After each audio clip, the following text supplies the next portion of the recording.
Alrighty. Today I'd like to welcome Maggie Smith, award-winning author of the viral Good Bones, The Well Speaks of Its Own Poison, and Lamp of the Body. Her newest book, Keep Moving, Notes on Loss, Creativity, and Change, is a deeply moving book of quotes and essays about new beginnings as opportunities for transformation. It is named one of the most anticipated books of 2020 by Marie Claire, The Rumpus, and The Washington Post. And Keep Moving is publishing on Tuesday this week. Congratulations, that's so exciting. But yeah, welcome Maggie Smith. Thank you. Thanks for that, and thanks for having me from rainy Columbus, Ohio. um, and thanks for that introduction. Yeah, I think I would wanted to start with just a little bit of background about me and about the book. I am primarily a poet, so most people who have been reading anything that I've written over the past 20 years have probably been reading my poems. And as you said, I'm probably best known for the poem Good Bones, which went viral in 2016 and seems to experience a resurgence every time something terrible happens in the world, as people sort of struggle to come to terms with it and find sort of a positive way forward from whatever that event was. The poem itself really, I think, is a hopeful poem. And it's a poem about the importance of finding and creating light in dark times. It ends with what is essentially a call to action to make the world a better place, to do what we can do individually to make the world a better place. The last sentence of the poem is, "You could make this place beautiful." Keep Moving is my first book of prose, although I have published individual essays in places like the New York Times and the Guardian and the Washington Post. This book is my first collection of essays, but it seems like, to me, a natural continuation of the work that I've done as a poet. And this book, in fact, shares, I think, the core theme of my poem, Good Bones, which is that we can find and create light in darkness. And not only that we can, but that we must. So in that way, it seems like I think the readers and followers who discovered me, 4 years ago via Good Bones have kind of come along with my writing since then, and seem to be finding Keep Moving to be a natural fit based on what I've been writing about over the past few years. So a little bit about the book. It's sort of an interesting backstory, I think. Keep Moving came together pretty organically. It began not as an idea for a book. It began as a series of tweets, which seems like an odd way for a poet to build a book of essays. But it began as a series of tweets I wrote for myself during a really dark time in my own life personally. So I would get up in the morning and write what I called a note to self. You might call them an affirmation or a maxim or an aphorism. I called them notes to self. And they were basically little self-pep talks that I would write in the morning during this hard time to help keep myself focused and moving forward through the day, one day at a time. And each of the quotes ends with the same two words: keep moving.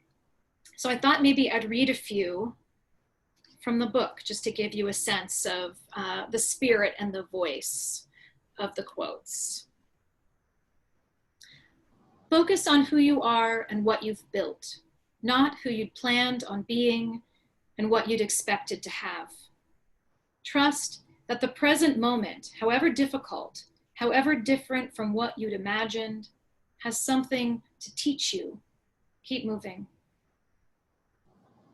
Stop calling your heart broken. Your heart works just fine. If you are feeling love, anger, gratitude, grief, it is because your heart is doing its work. Let it. Keep moving.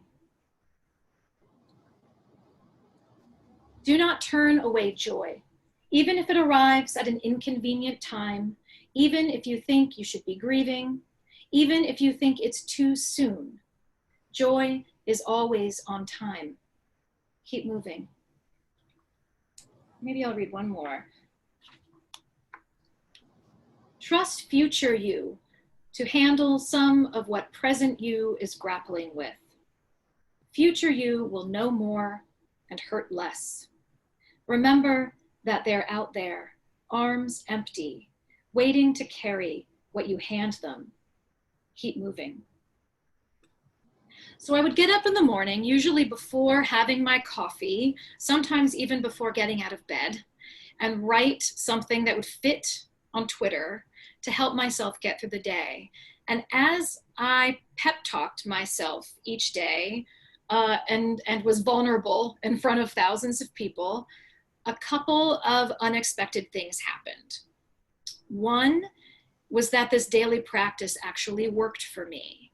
I've sort of joked that I tried on hope every day like a garment that didn't quite fit at first. So trying to put on hope when you're in a really dark place is uncomfortable. It feels unnatural. So that garment was oversized, scratchy, misshapen, and yet trying it on every day, something surprising happened, which is it started to fit better and better every day I tried it on. And so to sort of follow that metaphor through, I grew into it. And the other surprising thing, equally surprising thing that happened as I was posting these tweets every day was the response I got from people who were reading them. Because I hadn't posted them really thinking that they would resonate with other people. I posted them as a way of holding myself accountable for keeping that idea in mind. I thought if I post this, rather than just jotting it down on a Post-it note, then it's going to hold me more accountable to keep going with that idea through the day. And also, let's be frank, a lot of social media is so heavily curated. We're only showing our houses when they're clean. We're only posting about our children when they're saying cute things and are being well behaved. And we're only perhaps posting about our professional successes, you know, the poem acceptance we get from the magazine and not the 14 rejections we got before that magic number 15. And the danger in that, I think, is that we think everyone else has it together. We think we're the only one who is struggling. And so by coming out and saying, I'm going through a hard time and here's how I'm talking myself through it, I thought maybe it might help all of us feel a little bit less alone, to just be frank and authentic about what I was going through personally. And what I heard from people astounded me. I heard from people all over the world in comments to the tweets, in DMs, in emails. If people knew me personally, I was getting text messages and phone calls, and people were saying things like, I feel like you've written this just for me. Some people said funny things like, are you on my group texts? Or were you hiding in the closet at my therapist's office when we could still go to our therapist's office? Or were you listening in on the phone when I talked to my sister or my mom or my best friend? And it amazed me that things that I was writing to myself, very specific to what I was going through, resonated in an equally specific way to other people who were going through their own issues, whether it was also divorce or miscarriage or a lost job or a move or a scary diagnosis or a bad breakup or whatever the big sort of scary what now crisis was in that person's life, because we all have them and we have them again and again. And I also heard from people whose work I admire so much. So people like Lin-Manuel Miranda, who started regularly retweeting the tweets and then wrote to say that my words always bring him solace. There's nothing quite like getting a DM like that from someone you admire. And people like Katie Couric and Glennon Doyle, and people sharing the posts with millions of people, which then helped them spread to people I couldn't have gotten to on my own. And so I was hearing from people that the words were really helping them. And I kept track of some of the comments, and I'll share a couple with you. These are a few from my Twitter. This is one of the reasons I'm still on Twitter, because you all know what Twitter can be like some days. But when you read things like this, it keeps you going. I'm finding myself actively searching for these posts every day, not to imply that providing them for us is somehow your responsibility, but as long as you're willing to share them, you'll have a devoted and supportive audience nodding along. Someone else wrote, "Your words keep me on the path of recovery, and for that I am very grateful." Someone else wrote, "I have not ever been able to answer the question, what do you believe in, until now. I believe in this."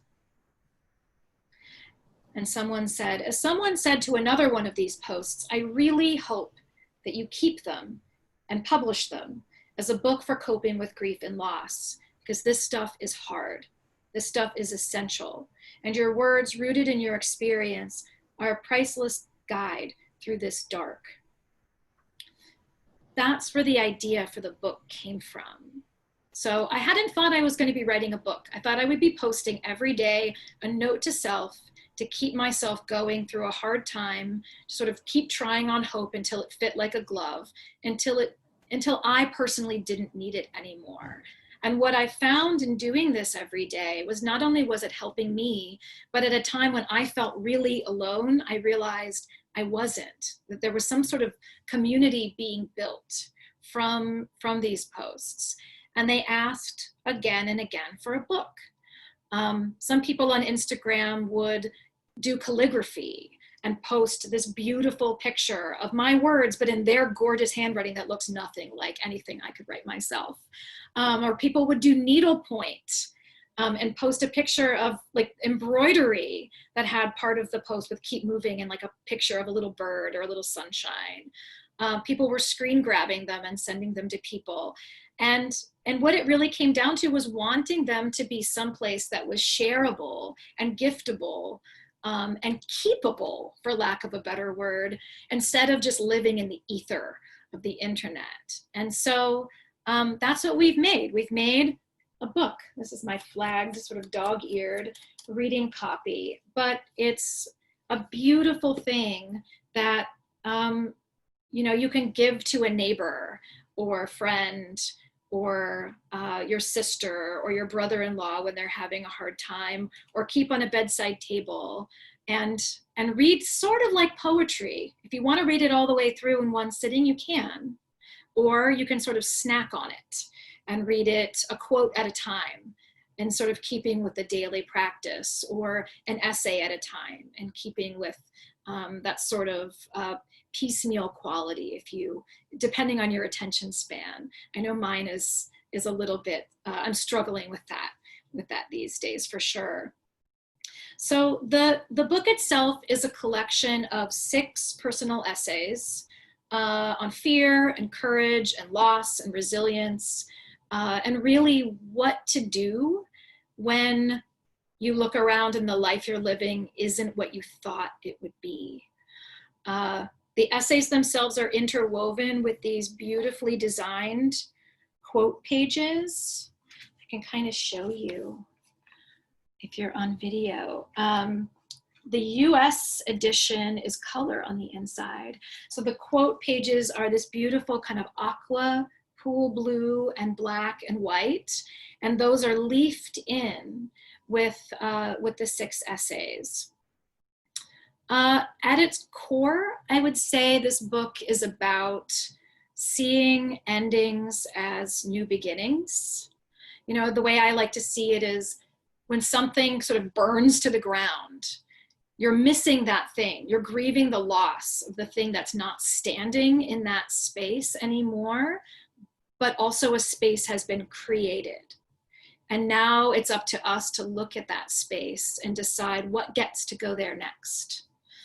The book is also about seeing possibility as a silver lining to the unknown and the chaos. So when we're faced with an unknown future, frankly, we are all faced with an unknown future, seeing possibility as the silver lining of that. We don't know what's going to happen next. Possibility means we get to decide what that might be and help shape what happens next. The book, I think, is also about revising or rethinking the way we see our lives and learning to tell ourselves different kinds of stories about our lives. And also, keeping moving forward by thinking positive rather than keeping our eyes trained on the rear view mirror, which is a really easy thing to do when we're grieving, is to look back and be thinking about what used to be and what we've lost rather than focusing on looking around and looking at what we still have, and then looking forward and thinking about what we might be able to build or make next from that space.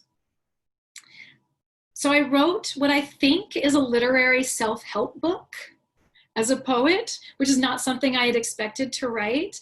Although when I think about it, I think of all literature as being self-help. I turn to books when I'm struggling. Maybe a lot of us do. We turn to books when we need to widen our perspectives.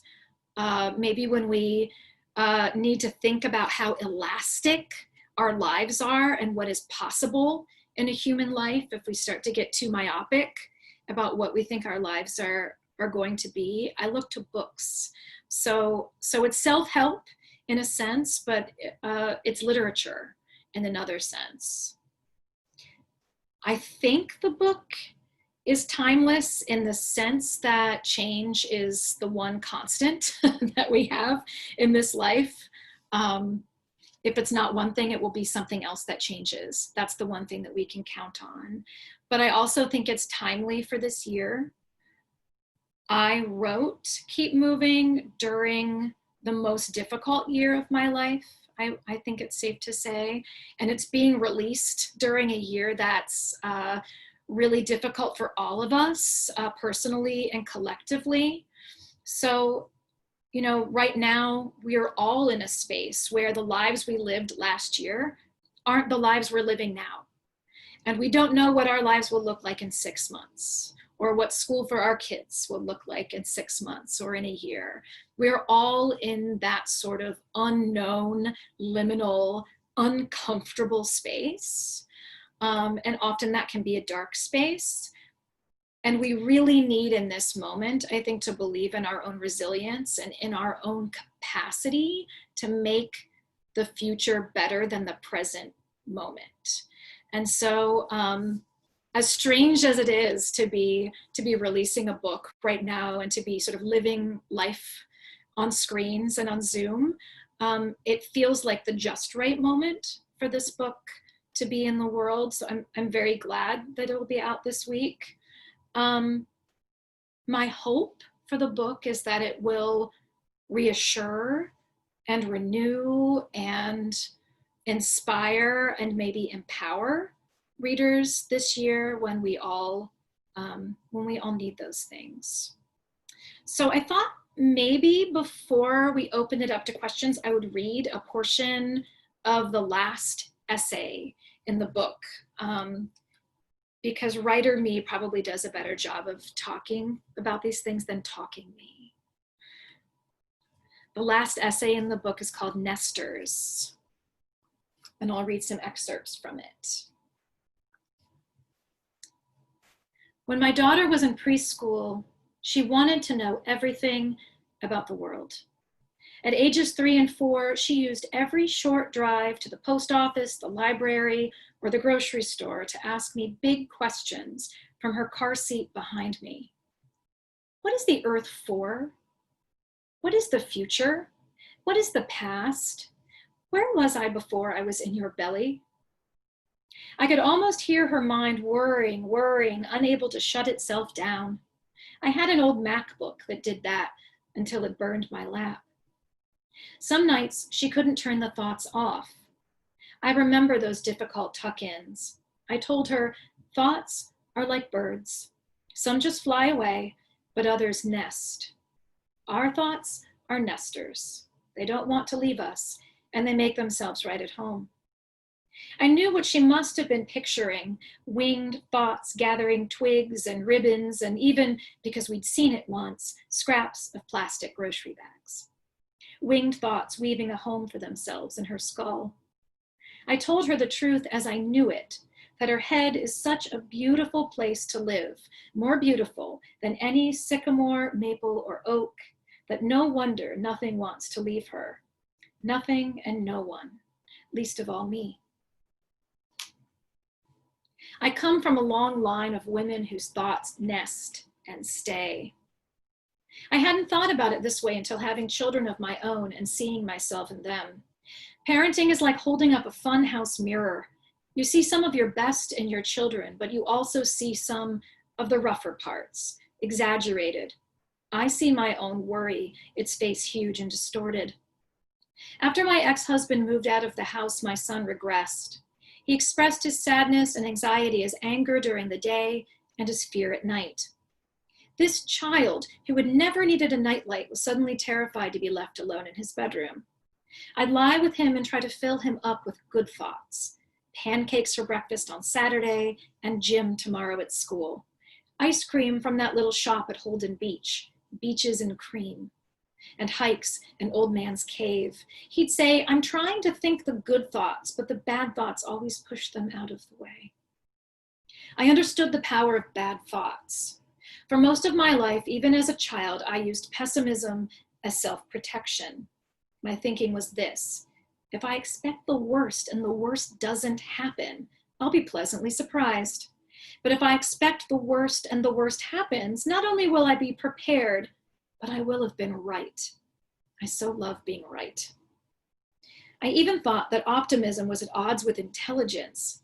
It was so naive to expect the best, wasn't it? Those people were bound for disappointment. Didn't they know how the world actually worked? Something unexpected and frankly life-altering happened when my marriage ended. I realized I could no longer afford to be a pessimist. I could no longer allow my worst thoughts to gather twigs and ribbons and make a permanent home in my mind. I realized pessimism wasn't going to get me out of bed, or get the coffee made, or pack the kids' lunches, or do the laundry, or make my deadlines. Pessimism wasn't going to help me or my children. And so, in a very dark time, it occurred to me that being optimistic moment by moment was a gift I could give myself. Even if whatever I'm hoping for doesn't materialize, I am feeding my spirit in the meantime. I am not poisoning the present with worry or despair or defeatist thinking. Today, I think of myself as a recovering pessimist. I know that optimism is not at odds with wisdom. It's quite the opposite. I think of cynicism as cool but lazy, while hope is desperately uncool. It has sweaty palms and an earnest smile on its face. What I know to be true is that one hopeful person will accomplish more than 100 cynics. Why? Because the hopeful person will try. I've written that the future is empty, but I could say it another way. The future is full of nothing but possibility. The future is empty. How will you fill it? What kinds of thoughts will nest in you? Despite grief and uncertainty, trauma and loss, collective and personal, I carry hope with me. I hope you do too. My daughter's third grade teacher, Mrs. Allen, talked a lot about what she called the power of yet. She'd tell the kids, you have not learned that yet. She'd say, you don't know how to do that yet. I think about this now as I create a new life for myself. I'm not at home in this life yet. but living is a hopeful act in itself. It's a choice we make daily to be, to keep being. I'm apprenticing myself to hope and learning as much as I can. I'm making space in my mind for the good thoughts so they can nestle in and sing. Thank you. Before we take questions, I would just really want to thank you for your time today, and also to thank you for all that you're doing during a really challenging year to help books find their readers. It's a wild year to be getting books to readers, and I'm so grateful for independent booksellers making that happen. Thank you. Wonderful. Thank you. I was just typing in there. So I was like, trying not to cry. But if anyone has any questions, please drop them in the chat. I actually had one to start off because I was wondering, you were saying that when you were writing the quotes originally to Twitter, that they were in the morning. What was kind of your process with that? Was it like right when you woke up you thought of it, and when you put it in your book, did you edit anything like in between, if you're like, like if you saw anything that you wanted to change? Yeah, I would write them first thing in the morning, and after a while, I felt compelled to do that because people would tell me they were looking for them first thing in the morning, because I had started doing it at 7:30 or 8 when I got up, and so then there were days where it was 10 and I hadn't posted, and I was scrambling like I need to get this done.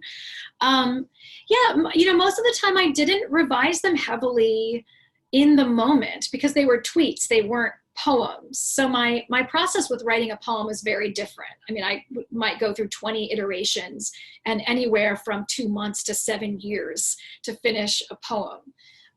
But this process, because it was for me, I felt a lot less self-conscious, even though I was sharing it with thousands of people. I felt a lot less self-conscious about having it be perfect. It just needed to be functional for me. But I was still writing as a poet. So I'm still thinking a lot about the rhythm of the sentences, which is why there's repetition and anaphora in a lot of them. And I was still thinking about the sounds of the words together. So sometimes I might read it to myself out loud and realize if I change the adjective, I could get a vowel sound that would match that would match the noun. So I was doing those little tweaks. But I wouldn't revise that much. That was pretty much just my thinking. I would come up with the metaphor and just do it and post it, and hopefully not have to delete because of typos, because I cannot abide a tweet with a typo. I did not revise heavily, just a little bit of copy editing from Twitter to book. And really choosing the tweets for the book, I chose the best loved ones, the ones that got the most public engagement. I pulled some of those into the book, and then I wrote a lot of new ones. So many of the tweets in the book haven't been posted anywhere on the internet yet. Okay, I have another question in here. Thank you, by the way. Has poetry always been the path in life for you? Did you start out with anything else before? No, I have always, poetry was the genre I wrote first as a teenager. And I jokingly say it's because I don't really have a plot bone in my body. The idea of writing characters and making things up and giving them things to say is sort of magical to me. I'm in awe of the fiction writer. But no, I started out writing poems when I was 13 or 14. I think more based on listening to music a lot, which is something I still do all the time. And so listening to my parents' records, particularly the Beatles, and writing down the song lyrics and realizing that you could do things with language other than tell a story, that you could crystallize a moment or describe something. And so yeah, even though I grew up a bookworm who was reading mostly novels, when I sat down to write on my own, what came out was poems. And so that, I think, will always be my home genre. I'll always consider myself a poet first and foremost, but I've really enjoyed writing essays because they give me elbow room to work in a way that a poem, being so compressed, sometimes doesn't. Wonderful. Okay, another one. Who are some of your favorite authors? Who has inspired you the most in your work? I'd be interested in both general fiction and poetry, because I know you said you like Oh, both. goodness. So I'm sitting in my office with my poetry bookshelf and my prose bookshelves behind me. I read primarily poetry. I read a lot of essays and memoir, and I would say third at this point in my life is fiction. Although when I was young, it was probably reversed. I read mostly fiction.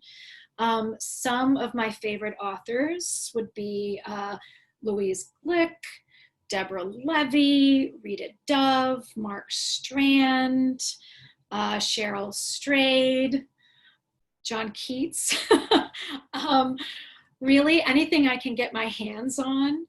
I'm always looking for writing that uses language in inventive ways because I'm always reading as a writer. So it's really hard to read a book for pleasure because I'm reading it and sort of trying to glean from that book, how did the person make that thing? What are they doing at the sentence level? How are they using language? How did they structure this through time? So, reading as a writer, it's probably like listening to music as a musician. We're always trying to sort of peek behind the curtain and see how the thing was made. So I read as much as I can possibly get my hands on as sort of brain nutrition in a way.